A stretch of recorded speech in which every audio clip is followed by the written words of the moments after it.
Over the past decade, the University of Pittsburgh has prided itself on sending defensive players to the National Football League.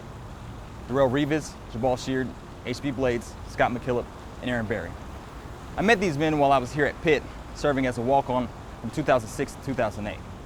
This past summer, I sat down with Scott McKillop, and we actually discussed his time here at Pitt, his life in the pros, and life after being a football player.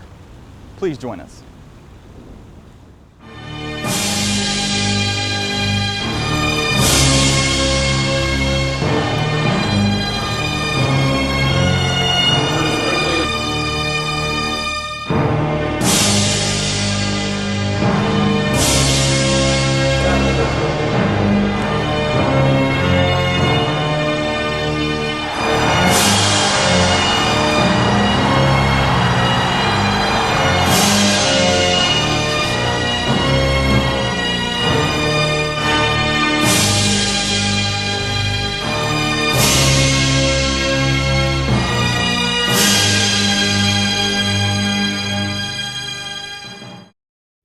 After earning All-America awards in his senior season, many experts considered McKillop a top prospect at middle linebacker in the 2009 NFL Draft.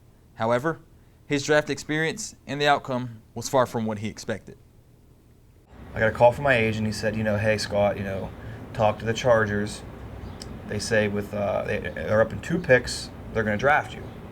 They call and they're like, is Scott there? I'm like, this is him.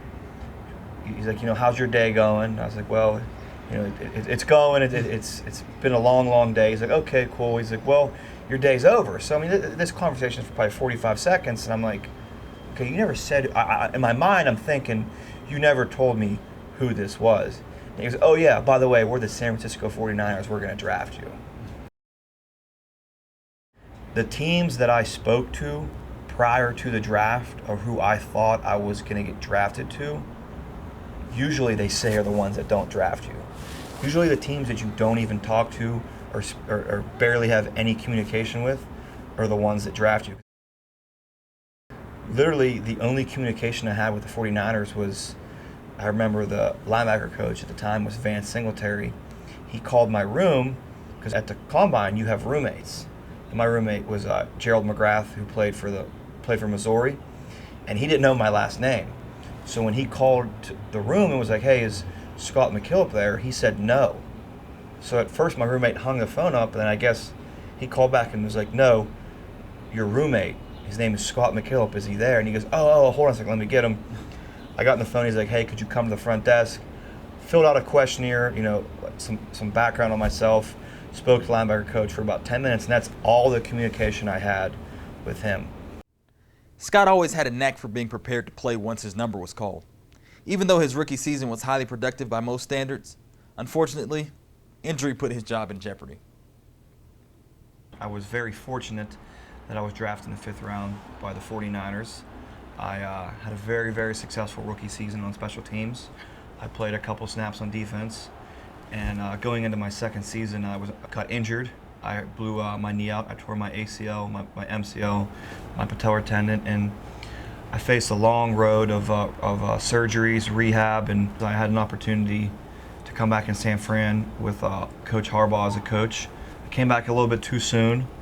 I was fortunate I didn't re-injure my knee structurally, but it wasn't what it used to be. So things didn't work out in San Fran. I was released. We came to the decision that if I wanted to continue to pursue professional football, it was in my best interest to get my second ACL surgery. So I had a successful surgery in January of 2012 with Dr. Bradley at UPMC. After being released by San Francisco, McKillop found himself searching for an NFL home like most players that battle injuries. Though he signed with the Buffalo Bills in 2011, he soon realized his body was no longer in the condition to compete at the professional level. The NFL is the NFL is hard to get back into. Once you get drafted and you get a spot on the team, if you get hurt, if you get injured, it's really hard to get back in. And you don't really know what the team's looking for. I mean, they might want depth at special teams. They want more depth at a veteran linebacker. It's hard to get back in the NFL. It sucks. When you do something your whole entire life, and that's all you've known your whole entire life, to be able to, in your mind, to think that you still can play, but your body just telling you that you can't play anymore. During his freshman and sophomore years as a Panther, McKillop had the luxury of being mentored by All-American linebacker H.B. Blades. Well, I think the main thing that HB taught me was how to prepare yourself prior to the game, how to get in and break an opponent down, how to find the tendencies that an opponent has. Watch his eyes, what a great look there. And these slow developing run plays for UConn. Because when you do well, everybody wants to pat you in the back, but when your team's not playing well, they want to know what's wrong. After the departure of Blades, Pitt's coaching staff found itself searching for another defensive anchor. Though McKillop fit the mold perfectly, this position had not been guaranteed for him. Well, after HB left, there was big shoes to fill there. I mean, he was a 3-year starter. He performed well. He was the heart and soul of our defense. And between myself, Greg Webster, I believe it was Steve Dell, we had 3 linebackers to potentially play middle linebacker. Now, obviously, Greg Webster was recruited a lot more than I was. I mean, seeing as Pitt was my only offer, he was slotted to be a middle linebacker. And what they were going to do is they were going to have myself and Adam Gunn battle for the Sam position, and whoever won that was going to call the plays in the huddle. They wanted to make the transition for him to playing as easy as they could, that they were going to have Adam or I call the defense. So due to the fact that, he had some health issues and other things come up outside of the football, I wouldn't say it was by default, but I remember, after spring ball, whenever they announced that, I was officially the starter going into the season and it was going to be, myself and Adam, it was pretty special. And then yet again, to be on the field with my brother, that's also something that I'll cherish for the rest of my life.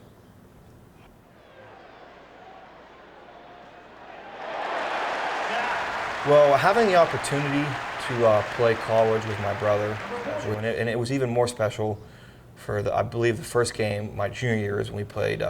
It was Grambling. I remember being out there. I looked down, I saw my brother, and I got a little teary-eyed. McKillop led the nation with 151 tackles while serving as the cornerstone for the 5th-ranked defense in college football. Despite all of the defensive success at Pitt, it finished the season at a disappointing 4-7. As the leader of the defense, when you're not winning or you're not having a successful season, ultimately, if you shut a team out, you're going to win. So as the defense, I tried to take on a lot of the blame for when we didn't play well, because I feel like as well as a quarterback does it on offense, the quarterback of the defense should do it. I feel like myself and Bill Stahl, we were able to, get everybody up together as a team, and, we turned that into a successful season. We made a Sun Bowl. I think we Well, talk to me about only the lost. Sun Bowl. If I'm not mistaken, that was your second bowl game that you were part of? The Sun Bowl was my first game ever playing in. Being able to play in the bowl game was special because that's something that I didn't have an opportunity until then to play in. Like any football game, it was a business trip. We were there for one reason only, to win. Obviously, we came up and lost 3-0. It was a high-scoring game. Yeah, I know you had a great time. Well, let's talk about some of your favorite memories.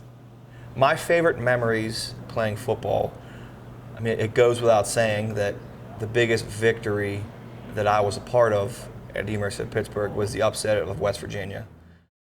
Let's talk about the preparation for the backyard brawl. Every Pitt student knows that we play Country Roads by John Denver all week long, but what else goes into it? How did you get ready to play WVU? Well, the week preparation for the West Virginia game is a little bit different than any other opponent, seeing as we both hate each other and we both essentially treat the game as a bowl game. And if you look at our schedule, we were, I believe, 3-7, or we weren't very good. And we knew that basically nobody gave us a chance in hell. In our mind, we really had nothing to lose. Backyard brawl, 2007. First thing that comes to mind. 4th and 1, it was a man blitz. I forget what it was called, but it was basically everybody in our defense was responsible for a gap. Thatcher was coming from a safety. He had the left A gap and I had the right A gap, and it was just an all-out blitz. I mean, it was, someone was going to make a play. I came in, I disengaged the center, it was Mike Dent, shed him, and made the tackle on Slayton. And then and then to make matters worse is I had I didn't celebrate very many times in my career, and I always got some slack from some of the players and some of my family members about my I need to show like more flair with my game, and of course the one time I celebrate ever when I did this is now the image that is forever captured that people know me for. And it's like the worst celebration I think ever. Besides, whenever but this was planned though. When I scored my first and only touchdown in the NFL, me and Jeff Ulbrich, we stole the idea from Dumb and Dumber when Lloyd and Harry missed the high five. So like I would say those two are probably tied up there.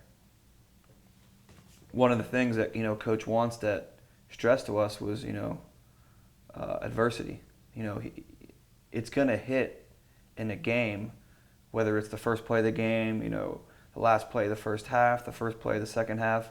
There comes a point in the game where a big play is gonna happen, and however you react to it as a team usually is a deciding factor in how well you guys play. Can you recall what was going through your mind at that time? More specifically, what were you thinking during the game? Myself personally, it was a close game, and I know deep down inside I don't want to admit it, but I was always just waiting for that one play for them to break it, and it never happened. We never had a person try and do someone else's job. If I was supposed to be an A gap, whether the ball was going outside to the left, I stayed in A gap. So I felt like we were very, very simple. We were very vanilla, and we just essentially came out and punched them in the mouth. Well, obviously the backyard brawl has been one of college football's most ferocious rivalries, and it seems like it's going to be an albatross in your life for a long time. Tell us what that rivalry means to you. Well, the rivalry has a lot more meaning to me now. My fiance and her family are diehard Mountaineer fans, and obviously my family were diehard Pitt fans. Even though there's numerous times where we argue about who's better and which team would win and whatnot, my claim to fame is the 13-9 game. So no matter what they say, I mention the 13-9 game, and as well as the 9 national championships. Where are your kids going to school? If we're fortunate enough and we're blessed to have healthy children, I tend to say wherever they want to go. I'm sure she would say over her dead body they would go to Pitt, and that she'd probably pursue them to go to West Virginia as much as she possibly could. But we all know that Pitt's a way better education than West Virginia. Congratulations on seizing the opportunity to coach at your alma mater. What is it that you hope to gain from this new career path? I was fortunate to have a great career at Pitt. I was fortunate to have a couple years in the NFL. I want to give back, on and off the field to the players, and make them men on and off the field, because I feel like a lot of players aspire to play in the NFL, which is a great dream, but put a lot of eggs in one basket. They want to be successful, but they don't have a fallback plan. And a lot of players, they go to college and they don't take advantage of, their degree. They get a degree that they don't really want. They're just doing it to stay eligible. They can look back at their career whenever it's done, whether they play 10 years in the NFL or just 5 years at Pitt, and don't have any regrets. Well, how about you, Scott? Can you think of any regrets you might have had? Maybe something you didn't experience at Pitt? If there's one thing in my career that I regret that I didn't take advantage of, I would have to say taking advantage of the fact that I graduated early in college and didn't pursue my master's. I was fortunate enough to graduate early with my undergrad, and I pursued another degree in order to stay eligible my last year and a half at Pitt. I wish I would have went back and pursued my MBA at Pitt's Katz Graduate School of Business. I could have utilized schooling a little bit better just so I had a step in the door of something that I wanted to do later on. But instead I don't want to say I wasted time, but I feel like I was just taking classes. When I look back on it, that is one of my regrets, that I wish I would have pursued my master's at Pitt while I was playing. Well, when it's all said and done, what would you like for the legacy of Scott McKillop to be? The legacy that I would like for myself to have is, obviously, I played 5 years at the University of Pittsburgh, played 3 years in the NFL. So that's 8 years of my life. I want to have a long career in coaching, and I want to be more well known as a coach than I am as a player. I feel like as a coach, I can give back and I can help mold young athletes, young adults, and be a positive influence in their life. Okay, Scott, time for the last question. What would you like for our Pitt family to know about you? What I would like the Pitt family to know about me is that deep down inside, I bleed blue and gold, and no matter where my path takes me as a coach, my heart will always be here at the University of Pittsburgh. Hail to Pitt.